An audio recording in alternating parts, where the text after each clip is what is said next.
Okey geng, so hari ni kita akan tengok thickness planer daripada jet 12 inci barang baik. So jangan ke mana-mana, kita kembali lagi selepas ini.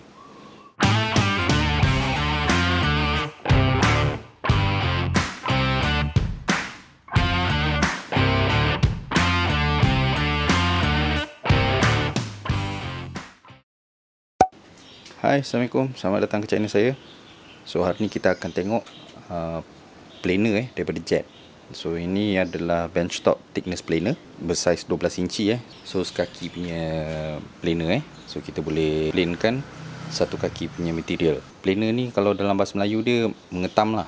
Kita ketam kayu tu supaya jadi lagi rata, lagi smooth, lagi senang lah nanti kita nak buat benda dengan kayu tu nanti. Kalau kita nak buat nak cantumkan jadi tabletop ke apa ke semua tu, so kita boleh pakai benda ni lah. Saya beli benda ni daripada Siang Ho, Weng Heng Machinery. Kontak dia saya letak dekat bawah nanti. Harga dia dalam 1,700 macam tu lah. Sebab apa saya pilih jet ni berbanding daripada yang lain-lain? Satu, sebab Weng Heng Machinery ada jual lah. Senang bila beli daripada orang yang kita kenal tu. Bila bab-bab warranty claim ke apa ke semua tu, support, dan diorang boleh assist kita lah. Daripada beli daripada direct China semua tu mungkin susah sikit. Jet planer ni bukannya brand yang asing dalam dunia kerja kayu. Brand jet ni memang worldwide jadi satu dunia ada pakai. Dan spare part dia pun ada banyak. Spare part yang penting untuk benchtop planer macam ni ialah macam belt dia, carbon brush, dan dia punya pisau lah yang paling pentingnya. Jadi kalau ada spare part dia ada jual, dan kita senang lah nanti kalau katakanlah kita ada nak kena buat maintenance nak tukar dia punya parts dia, at least kita boleh. Jadi kita yakin lah benda ni kita boleh pakai lama. Ok, so kalau apa, jom kita unbox, kita tengok apa benda yang kita dapat dalam ni, lepas tu kita test.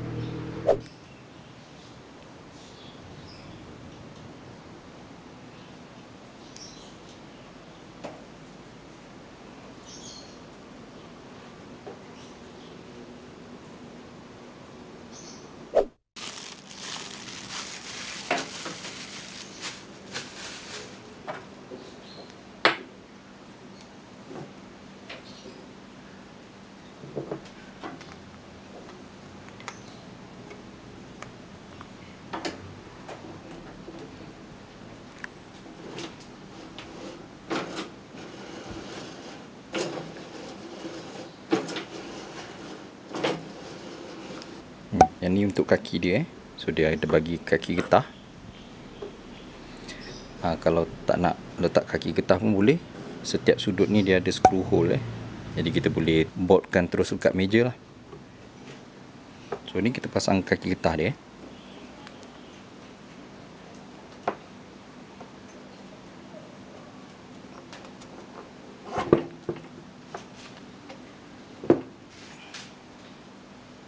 Package-nya datang dengan dust adapter port dia.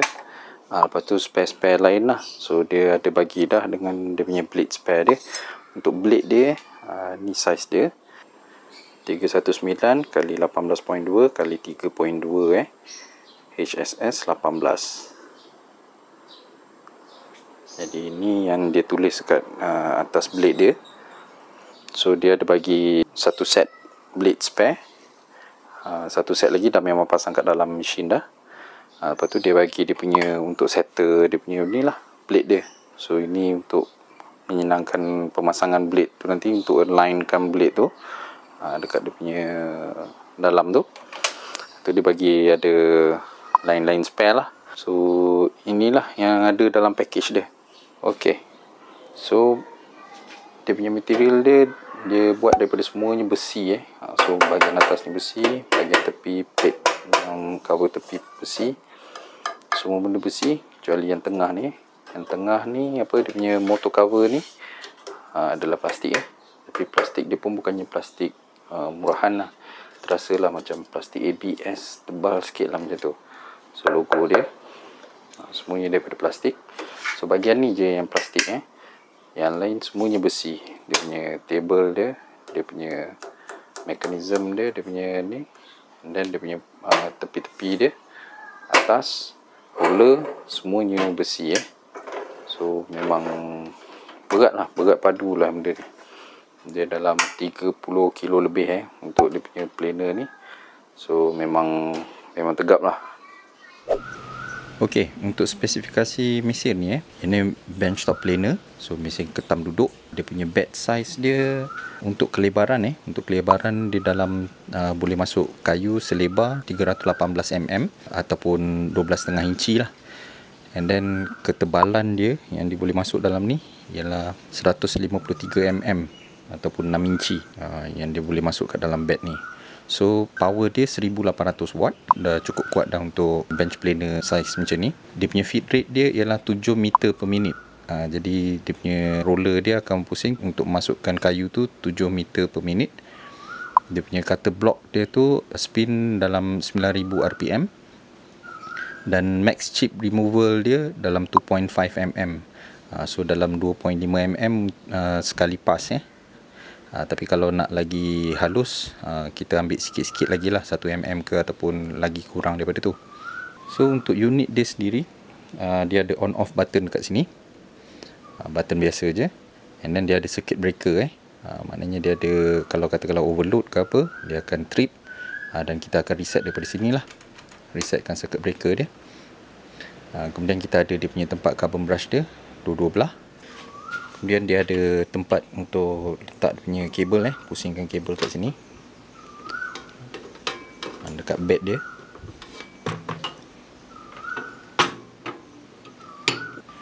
Dia ada dia punya gauge dia sebelah tepi sebelah kanan Dia ada gauge dia untuk bila naik turun tu kita boleh tahu berapa banyak kita ambil satu pass tu. Sebelah atas dia pula dia ada dia punya tombol untuk naik turun dia punya planer So boleh kontrol daripada sebelah sini. Kemudian ada roller dekat atas ni. Kegunaan dia saya rasa untuk ni lah, bila kita dah lepas kita paskan plane tu, dan kita akan letak dekat atas planer ni untuk masukkan balik jadi roller ni dia menyenangkan sikit lah untuk kita buat berkali-kali Dia punya bed dia, so kita ada dia punya bed dia. Yang ni dia macam ada locking sikit jadi tak adalah dia asyik terjatuh bila kita nak simpan benda ni Dia ada roller juga, sama macam belah depan tadi. Kemudian dia punya bed dia. Dan yang kenapa saya pilih jet ni antaranya sebab kita tak perlu beli asing untuk dia punya dust collector pot dia macam Makita punya kita kena beli asing. Dia punya dust pot ni, yang ni dia memang datang sekali. Sebab saya bertukang daripada rumah, jadi saya nak kontrol sikit habuk Okey. So untuk hose pot adapter dia hose pot adapter dia bagi yang saiz 4 inci ni, 100 cm. So kita ada yang Jifa punya dust collector tu So Jifa dust collector tu dia memang ngam-ngam lah saiz dia, memang cantik lah. So dia boleh fit. Kalau kita clampkan dia lagi ni ketat. Dan yang ni kita dah boleh terus masuk ke sini lah. So yang ni dah okey dah. Tapi kalau saya nak pakai vacuum je pun boleh. Walaupun vacuum saya kalau rasanya tak berapa kuat kot untuk nak tarik chips daripada dust extractor Jadi saya still pakai adapter yang saya pakai untuk saya punya Stanley punya table saw. Dan cucuk terus lah macam ni Jadi macam ni je pun dah okey. Tapi itulah dia mengganggu bila dia duduk dekat tengah-tengah ni. Nanti nak kena buatkan benda untuk supaya dia corner ataupun dia akan tergantung dia ke tepi lah. Kalau kita nak tukar blade dia, kita kena buka dulu dia punya tempat dust shrub ni untuk habuk ni. So kita buka, dia ada bagi Allen key.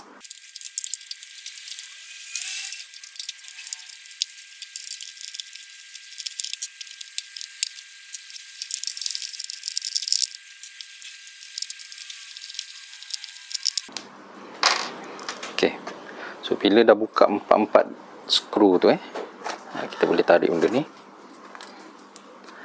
Dia ada ni lah, supaya kita tak hilangkan benda ni. Dia ada rantai. Okay, So inilah tempat blade dia. So, kita dah boleh nampak satu set blade dia dah pasang, dan dia ada bagi satu set spare lah dalam package ni. So ni keadaan dalam dia lah.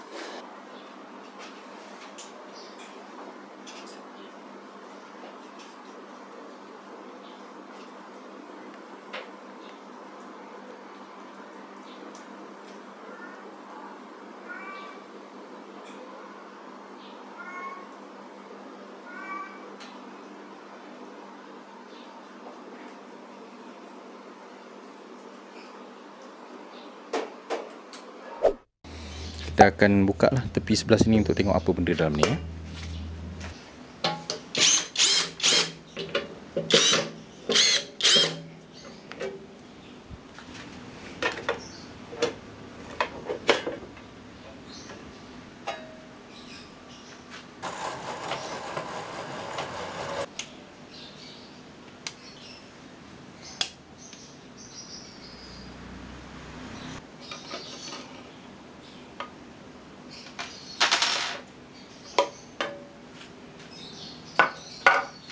Okey, chain to roller dia macam ni rupa dia.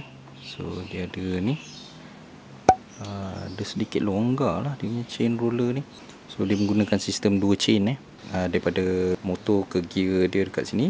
Lepas tu dia akan pusingkan dia punya roller dia yang ni.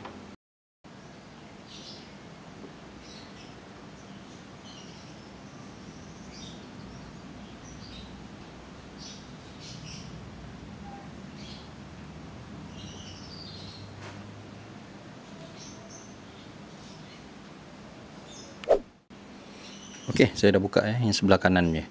So sebelah kanannya tempat belt dia untuk bawa dia punya blade lah. So macam ni rupa belt dia. So spare part dia semua memang ada jual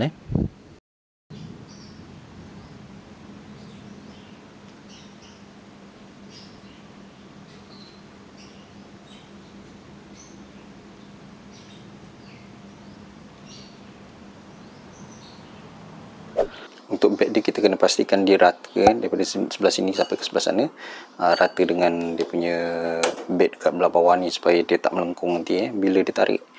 So cara dia untuk nak adjust dia, dia tak boleh adjust daripada sebelah sini, dia adjust daripada sebelah sini dua ni. So bila dua ni adjust, dia akan bersandar tu sama ada dia akan lebih rendah ataupun lagi tinggi So kita check lah, tengok.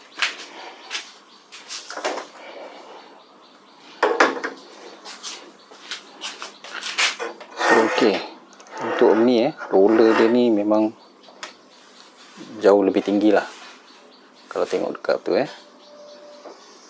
So dia ada gap besar kat sini So dia jauh lagi tinggi. So kita kena rendahkan lagi ni supaya dia rata dengan bed yang ni.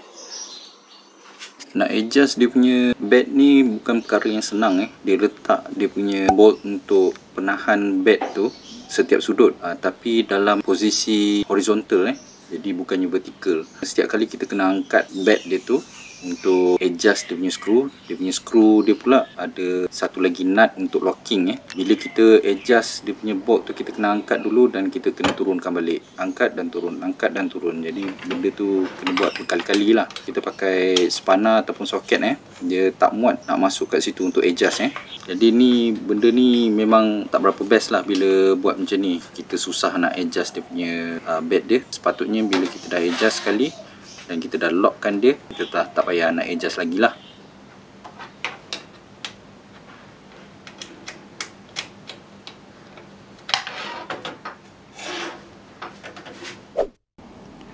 Untuk bahagian masuk dia ada anti kickback. Akan jaga supaya kayu tu dia tak tertendang balik lah. Dia akan grip kat sini. So ini adalah ciri-ciri keselamatan lah. Okay, so saya dah pasang balik semua. Kita dah set upkan dia punya kaki dia semua. So sekarang ni kita test run, try on kan lah. First time on, kita dengar bunyi dia macam ni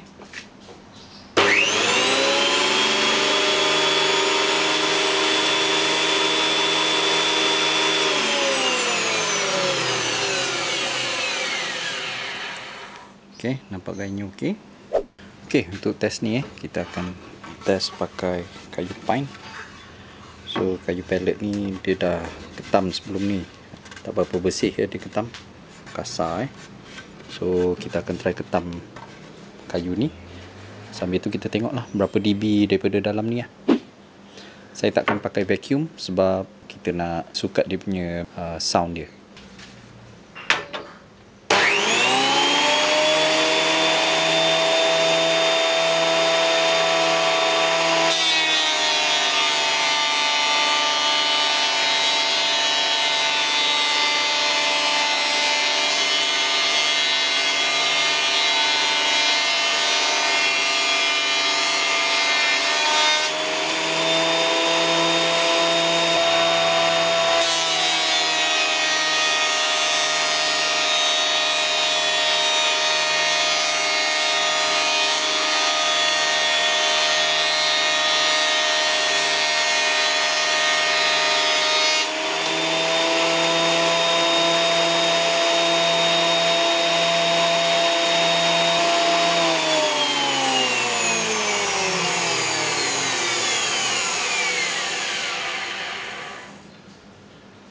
Okey, untuk beberapa pas ni jadi dia dah licin, lagi licin daripada tadi lah. Cuma certain part tu still lagi terasa dia punya ridges dia. Mungkin boleh lagi betul, tapi sebelah sini lagi rata Sebelah sini terasa lagi rata. Okey, so pas planning tu sebelah sini masih lagi kasar sikit lagi. Jadi maknanya dia kena lagi betul lah. Dia kena lagi kena ketam lagi lah. Dan sebelah sini dah rata sebelah sini dah rata. Cantik.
Okey, untuk pros and cons dia So untuk pros dia, yang bagusnya benda ni dia full metal construction Jadi dia memang tegap, semuanya besi, benda semua tu.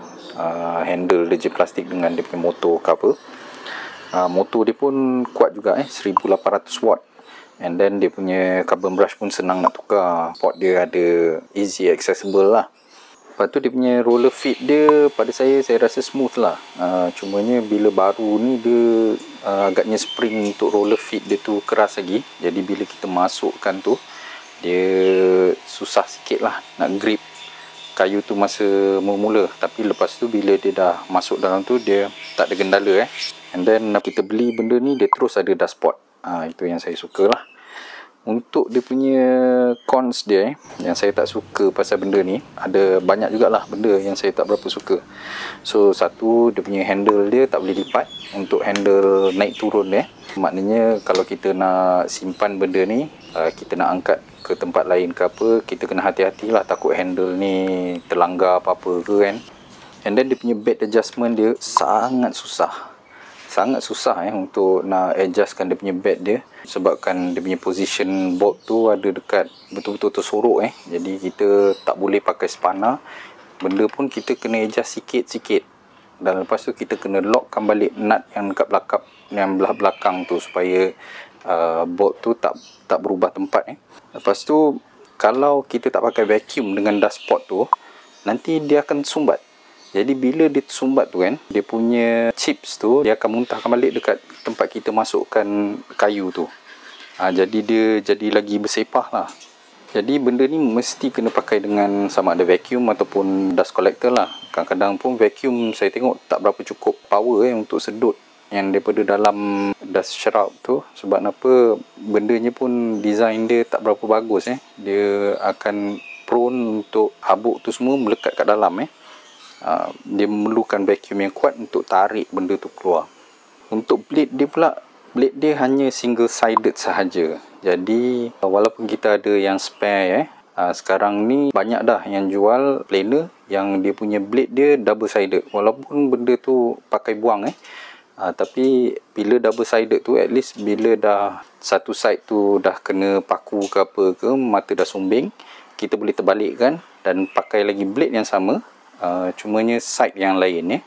Jadi kalau double bladed lagi bagus lah. Walaupun spare part dia ada jual, tapi harga spare part dia ni pada skala harga atasan lah. Blade dia dalam 200 lebih macam tu lah.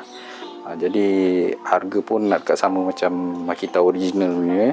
Lepas tu yang last kali saya tak berapa suka bila planer modern sekarang ni kan, kebanyakannya kita ada indikator masa kita nak masukkan kayu tu. So kita boleh agak berapa banyak yang kita dah set untuk makan kayu tu kan. Biasanya gauge tu dia ada dekat bahagian depan. So bila kita masukkan kayu tu, nanti gauge tu akan ternaik. Jadi dia akan bagi indikasi lah berapa banyak yang kita makan masa tu sebelum kita masukkan ke dalam mesin. Yang ni, kalau yang jenis ni, kalau dia dah masuk je kat dalam mesin tu, dia akan melekat lah. Pasal apa, dia punya anti kickback tu ada dekat situ. Jadi dia akan melekat kat situ lah. Kita kena naikkan balik mata dia tu untuk keluarkan balik kayu. Pada saya, dengan harga yang saya bayar untuk planer ni, ianya boleh buat apa yang saya nak. Cumanya kalau ada feature-feature tambahan yang saya sebutkan tadi tu, memang sure win lah. Tapi kalau macam ni, memang bergantung pada individu tu lah, kalau rasa macam berbaloi ke tak nak beli benda ni. Tapi benda yang paling utama sekali rasanya bila kita beli jet ni ialah dia punya spare part availability. So and then ketahanan. So kita yakin sikit bila pakai barang jenama macam jet ni, kita akan dapat barang quality dan spare part yang readily available lah, supaya benda ni kita boleh pakai lama. Ok, so sekian dulu saya punya review kali ni. Agak panjang sebab ada banyak benda yang kita kena tengok daripada planer ni. So kalau nak tengok lagi video-video macam ni di masa akan datang, jangan lupa subscribe, share dan like video ni. So kita jumpa lain kali. Ok, bye.